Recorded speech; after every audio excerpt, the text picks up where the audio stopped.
Oi pessoal, pastor Sérgio Bento, PS82 Português, PS82 Português.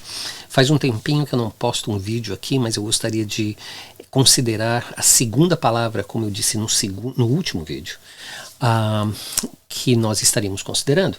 A primeira palavra foi a palavra Gaza. Essa segunda palavra é a palavra Hamas.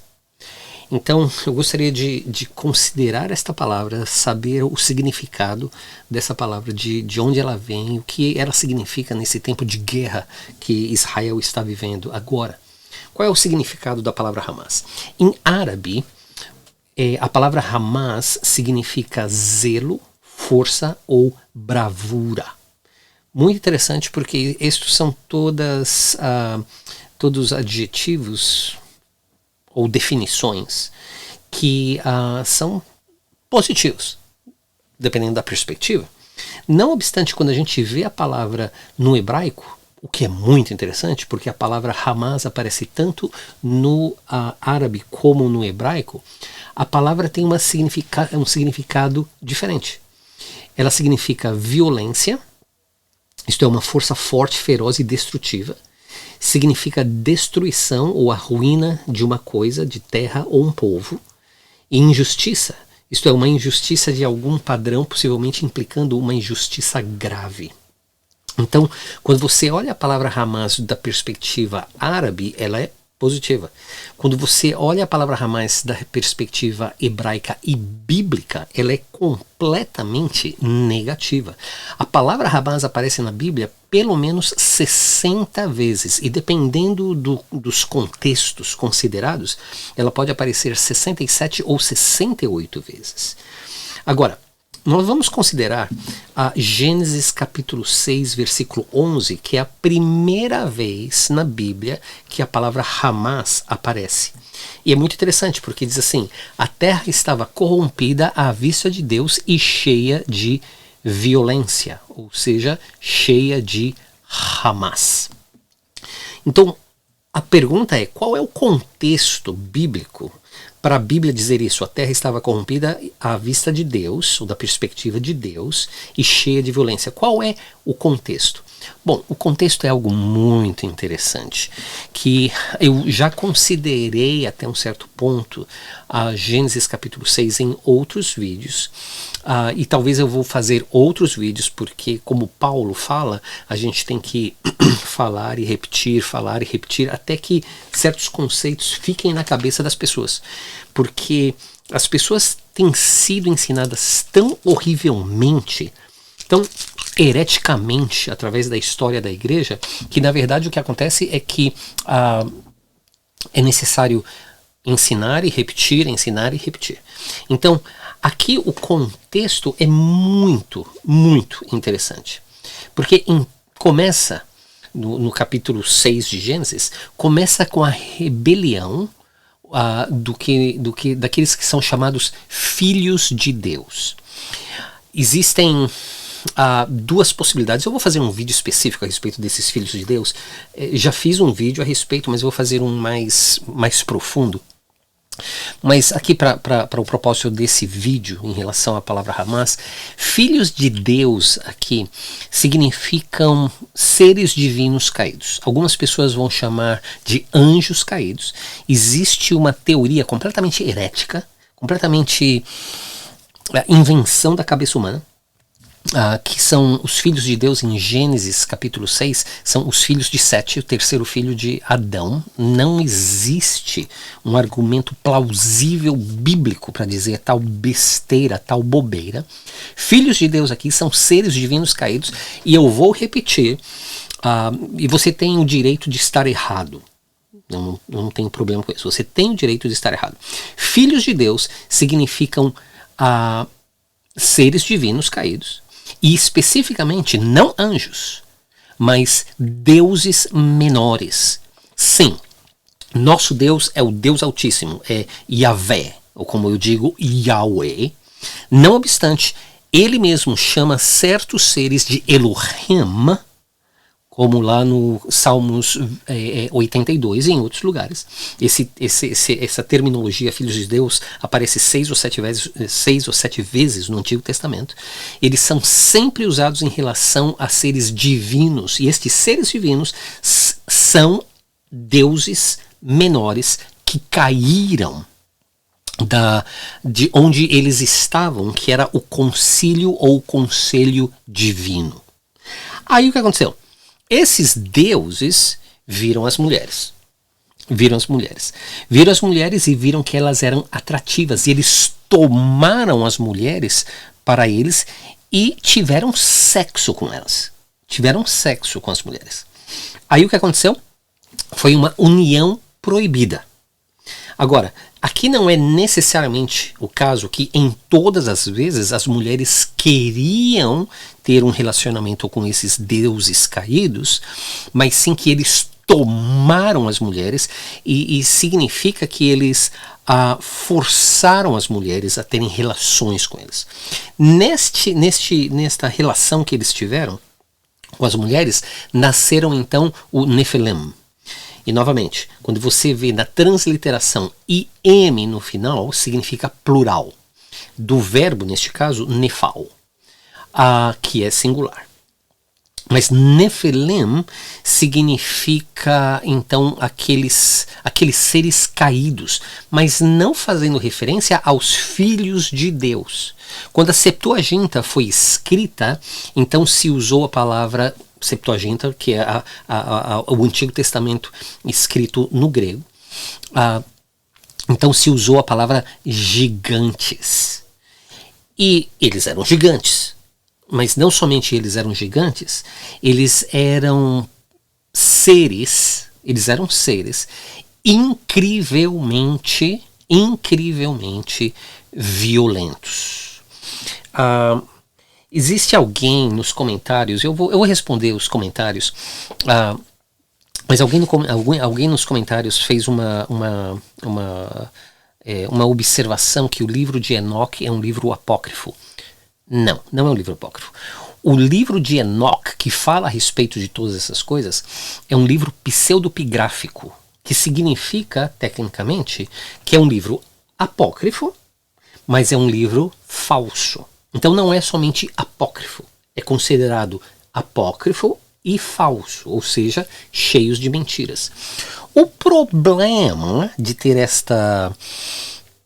este conceito do livro de Enoque, especificamente o livro de 1 de Enoque, é que tanto o apóstolo Pedro como Judas fazem menção direta do texto do livro de Enoque.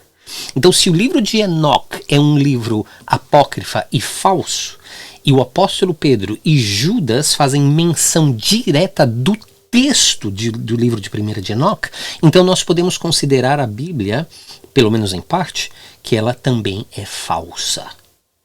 Como a Bíblia não é falsa, a Bíblia é a palavra de Deus, sem erro algum, no que nós dizemos ser o texto original, o que nós temos então que saber é que existem outros livros antigos que podem dar luz aos textos que nós outros lemos na palavra de Deus, que é a Bíblia, que é o caso de 1 de Enoque.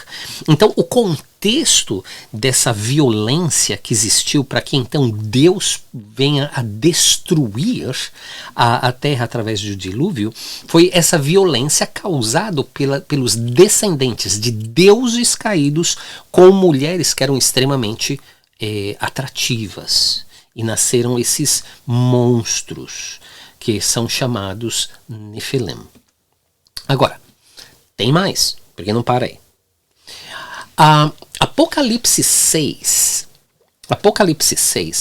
fala a respeito, e aqui é onde eu vou além da definição da palavra Hamas. Então a gente já viu que Hamas significa violência, e o que eles fizeram em outubro 7 de 2023, eles significando a organização chamada Hamas, que era o governo da faixa de Gaza, foi completa violência, foi bárbaro o que eles fizeram. Mas aqui nesse texto de Apocalipse capítulo 6, eu vou além da definição da palavra Ramães para que você possa entender o que está por detrás de tudo isso que nós estamos vendo. Diz assim, Apocalipse capítulo 6. Vi então, e eis um cavalo branco, e o seu cavaleiro com um arco, e foi-lhe dada uma coroa, e ele saiu vencendo e para vencer. João diz assim, eu vi. Aí diz assim, versículo 4, e saiu outro cavalo vermelho, e ao seu cavaleiro foi-lhe dado tirar a paz da terra, para que os homens se matassem uns aos outros. Também lhe foi dada uma grande espada. Qual a cor desse cavalo? Vermelho. Quando abriu o terceiro selo, versículo 5, ouvi o terceiro ser vivente dizendo, vem, então vi, e eis um cavalo preto, e o seu cavaleiro com uma balança na mão, cor do cavalo preto. Então até agora a gente tem um cavalo branco, um cavalo vermelho e um cavalo preto. Na Bíblia em português, então, tem um grave erro no versículo 8, porque diz assim, e olhei, e eis um cavalo amarelo, e o seu cavaleiro, sendo este chamado Morte, e o inferno o estava seguindo, e foi-lhes dada a autoridade sobre a quarta parte da terra para matar a espada, pela fome, com a mortandade e por meio das feras da terra. Que cor é este cavalo? Amarelo, de acordo com a Bíblia em português, que aqui eu acho que eu estou usando a Almeida Revista e Atualizada. Eu não vou entrar num assunto, no tópico do significado de cada cavalo que eles vão estar fazendo necessariamente hoje. Não obstante, o erro aqui é a cor do cavalo. A gente tem um cavalo branco, tudo bem. Cavalo vermelho, tudo bem. Cavalo preto, tudo bem. Cavalo amarelo? O cavalo é amarelo? Será que é amarelo? Não, não é amarelo. A palavra original é a palavra chloros, que significa verde. Até preciso tomar um café aqui. Que de amarelo para verde, oh my lord. Como é que eles pegam uma palavra que é... Eles significam as pessoas que traduziram a Bíblia para o português. Como que eles pegam uma palavra que todo mundo sabe que no original significa verde e eles põem amarelo? Alguém pode me explicar? Ou eles são incrivelmente burros, ou eles são incrivelmente ignorantes, ou eles têm uma agenda. E normalmente as pessoas que fazem traduções da Bíblia, eles têm uma agenda. Eles querem passar a mensagem da Bíblia como eles creem ser. Então, toda interpretação, toda tradução da Bíblia em qualquer idioma vai ter, de uma maneira ou de outra, a perspectiva do tradutor, do editor e dos tradutores.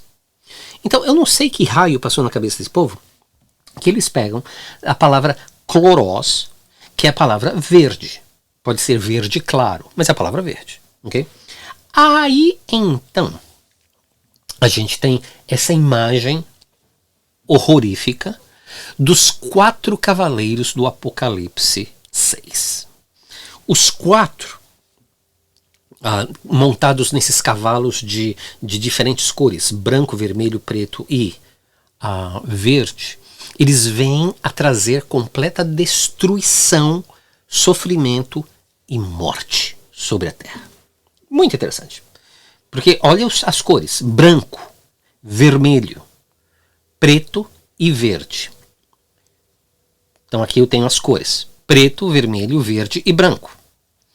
Mas essas cores são as cores do quê? Você sabe? Da bandeira da Palestina. Essas são as cores dos 4 cavalos, dos 4 cavaleiros de Apocalipse, o Apocalipse capítulo 6. Isso é coincidência?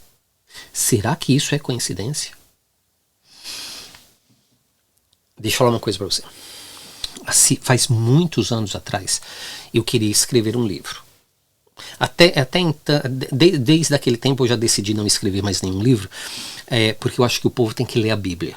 Entende? Então os pastores falam, lê a Bíblia, mas aí eles pegam para fazer dinheiro, eles pegam e escrevem um livrinho vagabundo, porque a maioria dos livros são incrivelmente estúpidos. é escrito assim pra gente que tem no nível de terceiro ano primário, e sem nenhuma profundidade bíblica, teológica ou nada. Aí o que acontece? Eles escrevem esses livrinhos vagabundo, e aí então vocês vendem, aí são best-sellers, os mais vendidos. Ninguém diz que existe uma estratégia para fazer o livro best-seller sem vender basicamente nenhum livro. Entende? Eles fazem isso, aí todo mundo fica doido. Uau, olha, o fulano de tal tem esse livro, aquele livro.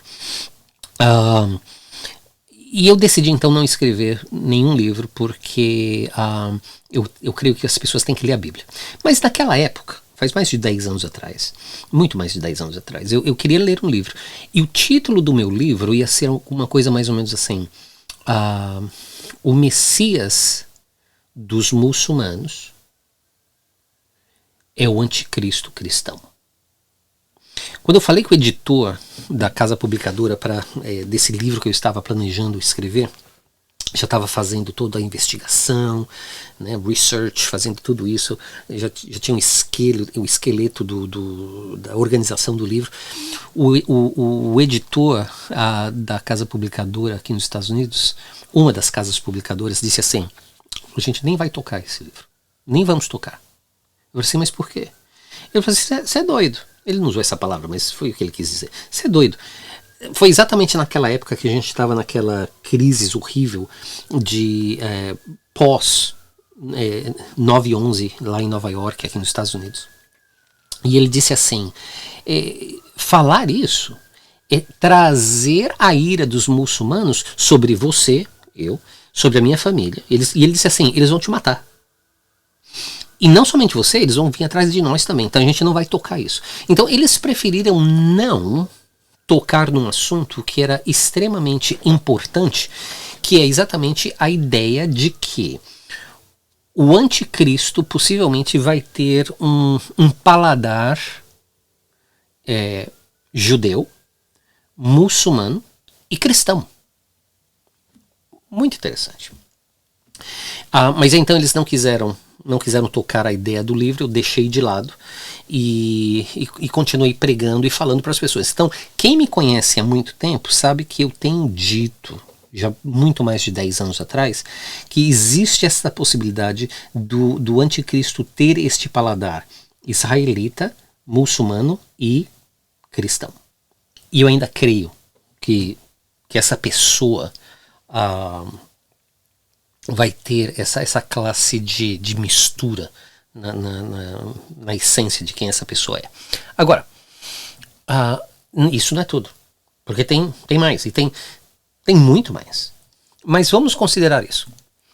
Em Apocalipse capítulo 13, versículos 1 e 11, okay? João, assim como o capítulo 6, versículos 2 e outros, João diz assim: vi emergir do mar uma besta.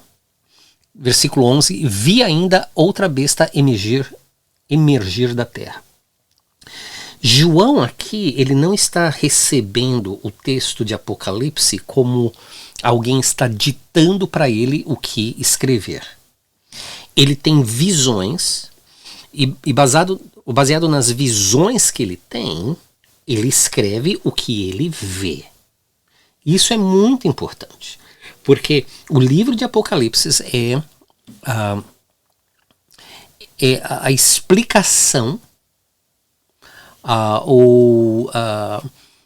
nada mais João escrevendo os fatos das coisas que ele viu. Então, tudo é da perspectiva joanina. Okay? Por que isso é importante? Porque a gente tem que perguntar, então, o que João viu no versículo 18 do capítulo 13 de Apocalipse. E lá no capítulo 13, versículo 18, João vai estar falando a respeito do anticristo e ele vai falar que é um momento de sabedoria. E quem tem entendimento saiba o número, porque é número de homem, número dessa besta, e o número dele é 666. Okay? Existe alguma discussão a respeito se é 616, que é uma impossibilidade textual. Então, nós aceitamos categoricamente que o número é 666. Não obstante, na Bíblia e nos manuscritos mais antigos, você nunca vai ver o número 666. O número sempre, qualquer número, sempre é escrito com símbolos de letras ou palavras. Okay? Então isso é muito importante, porque o que acontece? Quando João viu, muito possivelmente, ele viu estes três símbolos, que de acordo, como você pode ver aí, o Codex Vaticanus, do ano 350 depois de Cristo, que é um dos manuscritos mais antigos do livro de Apocalipse. O mais antigo de todos é o Papyrus 115. Mas o Codex Vaticanus é um manuscrito bem relevante para o estudo. Aí o que acontece? Você tem aí 3 letras que são altamente discutidas para aquelas pessoas que estudam quem possivelmente vai ser o anticristo. E deixa eu abrir um parênteses aqui. Muita gente vai falar assim, mas para quê? Para que eu quero saber quem é o anticristo? Porque está na Bíblia. Meu filho, minha filha, está na Bíblia. Sabe o que tá? Se lembra lá de Daniel? O anjo chegou para Daniel, depois que o anjo deu toda a revelação para Daniel, e o anjo falou assim, Daniel, essas palavras, fecha o livro, essas palavras estão seladas, não é para você saber. A mensagem é para o teu povo. Quem é o povo de Israel? Não é a igreja. Não é a igreja. O povo de Israel é o povo de Daniel.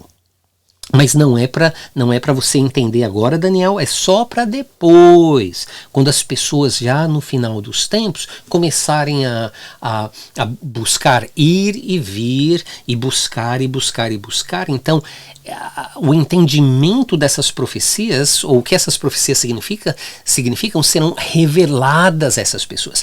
Em Apocalipse capítulo 13, versículo 18, vai falar assim que aqui se requer sabedoria e aquele que tem entendimento calcule o número.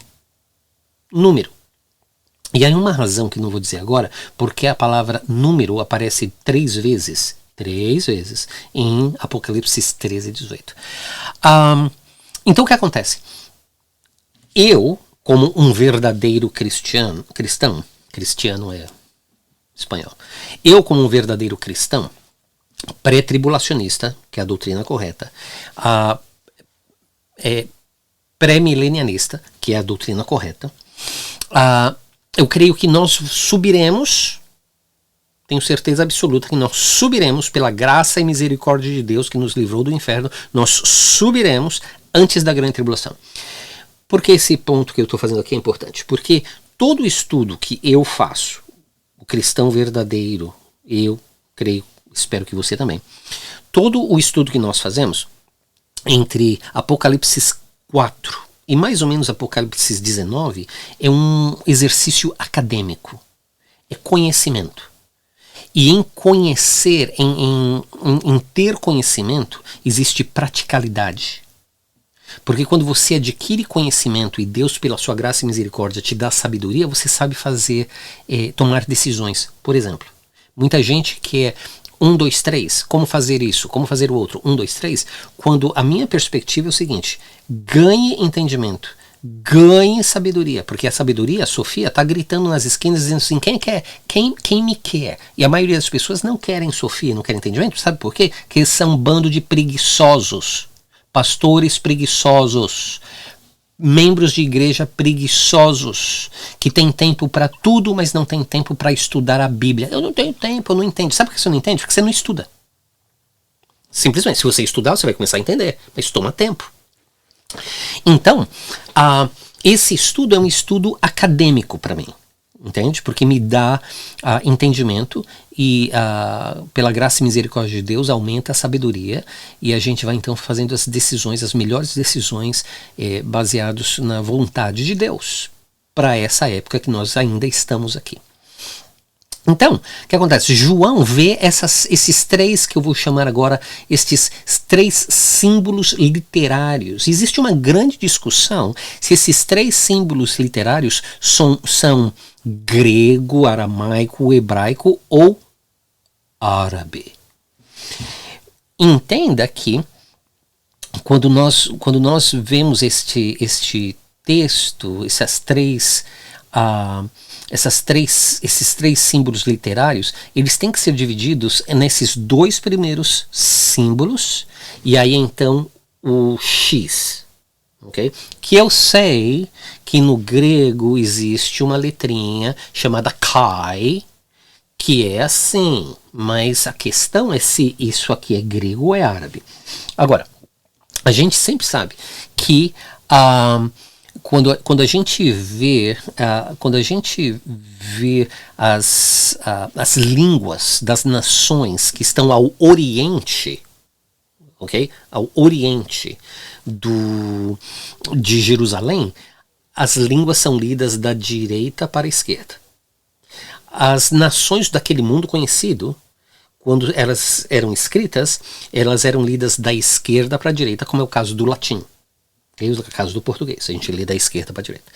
Então aqui a gente tem que ver que existe uma consideração literária onde esses símbolos literários devem ser lidos da direita para a esquerda. E aqui o que você vê é esta mesma palavra escrita no árabe moderno. A diferença aqui é muito pouca, porque você pega esse símbolo aqui, que você está vendo aqui, esse símbolo, e você pega este símbolo aqui, e eles são basicamente iguais. Esse aqui é uma adição do árabe, ok? Mas quando você pega este símbolo aqui, que parece um E, e você vê este aqui, a única coisa que você vê é uma mudança do vertical para o horizontal. E o xizinho que você vê aqui, este xizinho aqui, então é compatível com esse x que você vê aqui. Okay?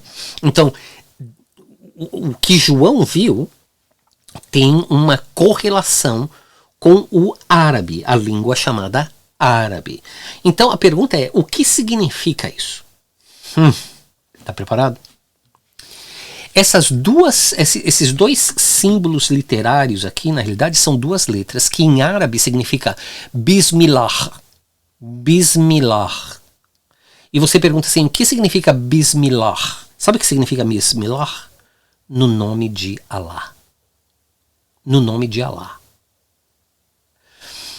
A gente pode estar tendo um clue, como se fala clue em português, a gente está tendo assim, uma dica de que o que João viu, e ele escreve em Apocalipse capítulo 13, versículo 18, é na realidade uma identificação deste homem do mal de pecado, que é chamado anticristo, ou seja, no lugar de Cristo ou oposto a Cristo, que tem como fundação, ou tem como um relacionamento incrivelmente perto com a religião chamada islamismo. Então esses dois símbolos aqui, na realidade, são duas letras que têm o significado de palavras, que significa Bismi, B-I-M-B-I-S-M-I, significa no nome de, e Lah significa Allah. Aí então você tem os dois xizinhos. E os dois xizinhos, na realidade, são as duas espadas que estão cruzando uma com a outra, que a gente vê categoricamente nas bandeiras dos países islâmicos. Agora, sabe por que eu estou trazendo isso aqui? Vai no Google e faz um Google dos terroristas do Hamas. E você vai ver que eles têm na cabeça, algumas vezes no braço direito, mas você vai ver que eles têm na cabeça exatamente essas palavras, mais as duas espadas. Hamas, os terroristas de Hamas usam este simbolismo, que muito possivelmente, de acordo com o Codex Vaticanus, João viu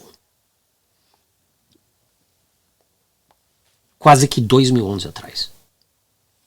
Por isso que a Bíblia diz, João mesmo diz, a revelação de Deus através de João é essa, que aqui se requer sabedoria. E aquele que tem entendimento, calcule o número que é 666. Você tire suas próprias conclusões. Para mim, o anticristo vai ter um saborzinho israelita, um saborzinho muçulmano, e possivelmente um saborzão muçulmano, e um saborzinho cristão. Não seja cego. Não seja cego. A Bíblia nos revela tudo. Se tão somente a gente tira nossas tradições, nossos filtros denominacionais, e a gente olha a Bíblia, vou dizer assim, você olha a Bíblia pelada, sem filtros, sem tradições doutrinárias, você olha a Bíblia pelo que ela é, você deixa ela falar com você. E possivelmente o que a Bíblia está dizendo é o seguinte, é que o anticristo tem como pais também aos muçulmanos. Então o que eu e você temos que fazer é entender o que a palavra de Deus diz. Preparar, orar,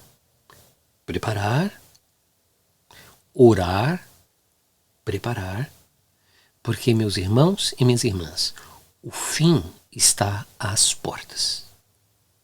Que Deus te abençoe, que Deus te guarde, e que você possa, mais que nunca, abraçar ao Filho, Jesus Cristo, nosso Messias, ao Pai, Deus Altíssimo, vivo e verdadeiro, e permitir que o Santo Espírito te encha e faça transbordar em você o desejo de conhecer a palavra de Deus.